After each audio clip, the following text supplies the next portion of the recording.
আজকে দুধ পুলি পিঠে করলাম শীতের সন্ধ্যায়, তোমাদের সঙ্গে শেয়ার করি। চলো দেখো, আমি প্রথমে ছোটো এলাচগুলোকে আমি থেতো করে নিলাম।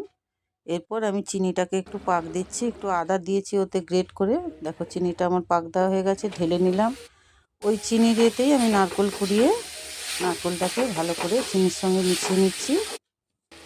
নারকেলটাতেও আমি একটুখানি এলাচ দিয়েছি, এলাচ দিয়ে ভালো করে নেড়ে চেড়ে নামিয়ে নিয়ে এবার আমি চাল গুঁড়িটা গরম জল দিয়ে একটু আটা অল্প করে ছড়িয়ে আমি ভালো করে ঠেসে নিয়ে 20 মিনিট রেখে তারপরে আমি খোল তৈরি করে নিয়ে দেখো আমি পিঠেগুলো বানাতে বসে গেছি। এই যে বানাচ্ছি, আমি একটু ডিজাইন করে করছি। এরপরে সব বানিয়ে নিয়ে আমি ভালো করে দুধটা জাল দিয়ে একটু নুন দিয়েছি, একটা আমি 10 টাকা দামের পাউডার দুধ দিয়েছি, এলাচ দিয়েছি, তেজপাতা দিয়েছি আর একটু নারকেল দিয়ে আমি সব পিঠেগুলোকে দিয়ে দিলাম। দেখো এগুলোতে আমি পুর দিয়ে নিই, এমনি দিয়েছি। এরপরে চিনিটা যে আমি পাক দিয়ে রেখেছিলাম চিনিটা দিয়ে দিলাম।